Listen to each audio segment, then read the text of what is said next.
Pokoke kula warai iki sampeyan nak ketemu Allah ben selamat niku kula jamin lah. Nah ilmu kula niku orisinil. Allah niku gada adat, gada sunnah lah dalam bahasa Quran niku.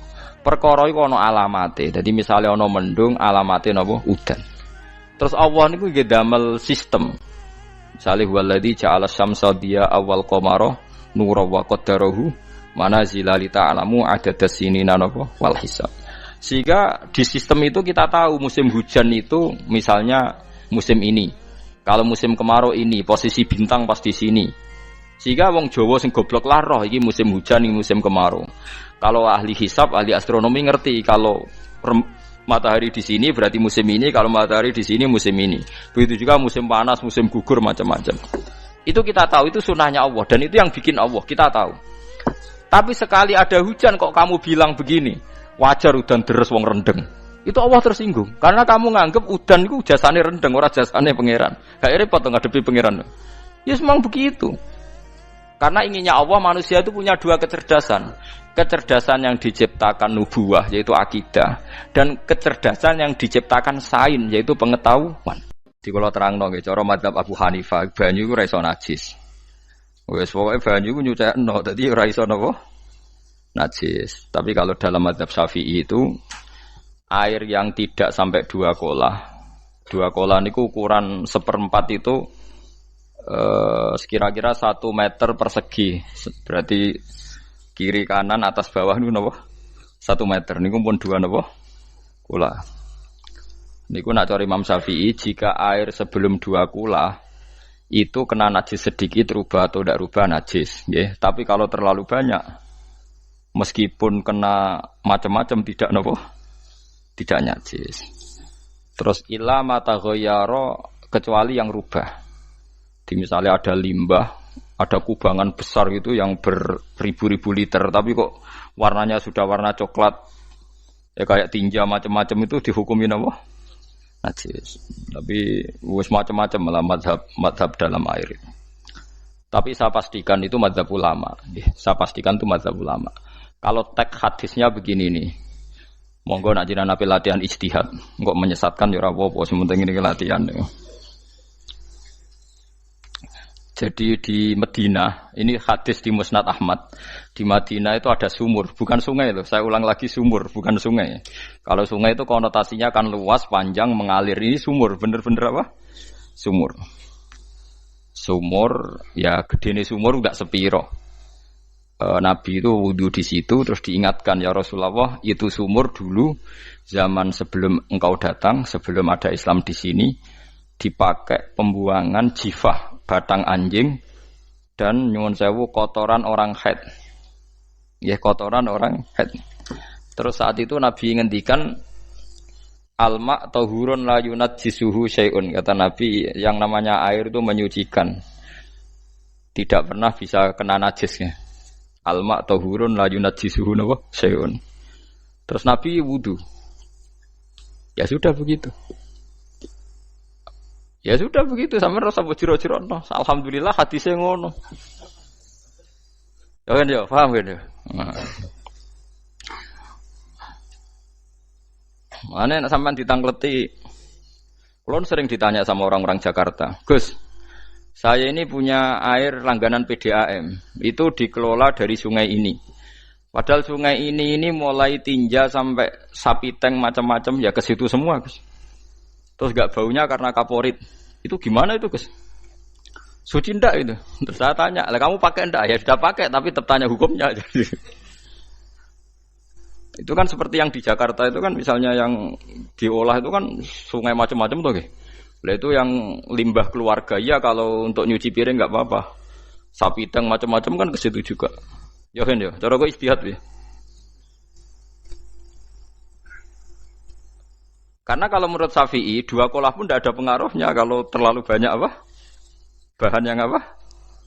Najis, yang limbah itu yang najis. Ya jelas najis ya. Kalau teletong sapi kan ijek ono intikal madhab Rasul Makul Tohir. Kotoran hewan suci itu suci, masih banyak madhab yang mengatakan bahwa kotoran barang suci itu suci, masih bisa intikal. Kalau kotoran manusia itu lebih kriminal, enggak ada madhabnya itu. Jadi kotorane wedhus iku ana ulama sing darani suci, tapi nek kotorane ruhin gak ono. Nah, itu kan repot. Makanya kata sebagian ahli hadis, sebaiknya hadis itu tidak usah diistihati. Pokoknya Nabi ngendikan begitu, gitu. Ya sudah orang terus, ya sudah begitu. Paham gitu. Terus seperti di sini, misalnya yang di sini Gajah Wong itu kan atasannya sana mulai kali code kan wong macam-macam. Mulai wong buang kotor air besar, air kecil kan lewat semua, macam-macam. Makanya masalah air itu pokoknya sifatnya air itu ma'an tahura, sifatnya air itu mensucikan. Mensucikan itu dua dalam mazhab Syafi'i itu. Air dan tanah. Ya, air dan tanah. Terus sama Abu Hanifah ditambah satu. Ini kalau sampean coba tidak apa-apa, api. Makanya kalau ada boto, cara kene apa Mus? Boto ya. Boto bangunan apa? Boto. Itu kan kebanyakan kan kadang kan tipak buahan pletong itu kan ya. Terus dipakai boto. Dicampur-campur, diulet-ulet. Terus dadi napa? Boto.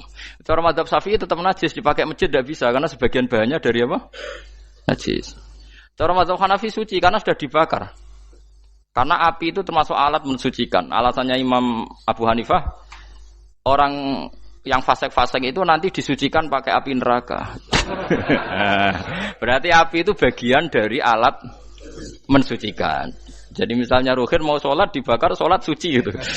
Karena api itu mensucikan. Buktinya orang-orang yang masuk neraka nanti sebelum masuk surga kalanya disucikan dengan api. Mana ada di neraka disucikan pakai air? Artinya kalau ada batu bata itu yang dipakai dari najis ya kemudian dibakar itu berarti cara mazhab Hanafi suci. Alhamdulillah tuh. Jadi kita bikin masjid nyaman karena bahannya dianggap apa? Suci. Lewat apa? Lewat apa? Api tadi dia dibakar. Tapi yang ngeri ya. Nggih. Ben sampean ngerti mazhab gitu. Terus saya memang tak niati setiap saya ngaji entah 1 2 tak sisipkan hukum fikih karena fikih ini yang kita alami keseharian. Nggih, fikih ini yang kita alami napa? Keseharian. Makanya saya minta teks hadis tadi jangan rubah. Pokoknya ada sumur loh tidak sungai. Sumur itu kan airnya tenang, tidak ngalir. Nyatanya Rasulullah sudah dilapuri. Ini batang-batang anjing dan bekas orang-orang haid, kotoran haid itu dibuang di situ ya Rasulullah. Terus Nabi menjawab, alma utahurun la yunajjisuhu syai'un. Terus orang-orang Syafi'iyah mentahmilkan dalam bahasa ijtihad itu dianggap itu mungkin sumurnya terlalu besar dan airnya terlalu apa? Banyak sehingga kotoran-kotoran itu tidak merubah warna. Tapi kata yang lain-lain masa yang bener aja gitu, masa banyu diam dimasuki kotoran gitu tidak nopo rubah. Lah itu ya itulah istihad. Istihad itu ya. Istihad itu guyonannya kan gitu. Pendapat saya benar mungkin salah, pendapat Anda salah mungkin apa? Benar. Karena ya sama-sama mirip-mirip itu untuk menganalisis itu. Yang jelas Allah mensifati air itu ma'an tahura, bahwa air itu punya sifat dasar mensucikan. Wah nek cara kula niku asal tidak terlalu ketok najis ngoten niku. Kaya PDAM ngoten niku, engger gak ambu taek terus gak ambu apa nek suci ngoten mawon. Tapi kan asal usulnya di sana najis gini. Asal usul barang kok repot. Kula sering dibantai tiang-tiang sing terlalu napa was-was. Tapi jelas saya tahu sendiri. Sapi teng itu ngalir ke sungai gini-gini saya tahu sendiri. Tak jawab, saya juga tahu sendiri dari langit itu langsung air turun. Jadi artinya kalau dia melihat sisi najis ke sapi teng, melihat sisi dari gunung Merapi, dari langit kan langsung turun. Jadi kalau eling najis ya, tak eling suci ini kan saya gitu. Dia ngilingi yang sisi najisnya dari apa? Limbah apa? Keluarga. Wa anzalna minas sama'i ma'an tahura. Air itu mensucikan. Nah, terus kedua masalah fikih yang saya jelaskan di sini, tahur itu sifat mubalaghah dalam madhab selain Syafi'i. Saya ulang lagi ya. Kula warai lugat ke. Kalau orang biasa terima kasih disebut syakir, disebut apa? Syakir. Kalau terlalu banyak terima kasih disebut apa? Syakur. Kalau kadang memaafkan disebut ghafir, orang yang memaafkan. Kalau sering memaafkan disebut ghafur. Jadi dalam disiplin lughat, kalau wazan fa'ul itu berarti menunjukkan terulang-ulang. Paham nggih, Pak? Apa? Terulang-ulang. Sehingga mazhab selain Syafi'i mengatakan air satu ciduk kan ya. Dipakai wudu, setelah itu mustakmalnya dipakai lagi boleh. Mustakmalnya dipakai lagi boleh. Alasannya fa'ul itu mubalaghah gitu loh. Jadi sesuatu yang terulang. Paham ya? Saya ulang lagi ya. Tohur itu kan wazannya fa'ulan. Tohuran berarti wazannya fa'ulan. Fa'ulan itu berarti ikut wazan mubalaghah. Kalau ghafir mengampuni, kalau ghafur sering mengampuni. Syakir terima kasih. Kalau syakur sering terima kasih. Berarti kalau tohir suci, kalau tohur sering mensucikan. Nah, makanya selain Syafi'i mengatakan air asal suci mensucikan dipakai berkali-kali tetap suci mensucikan. Artinya tidak ada mustakmal, ya, tidak ada apa.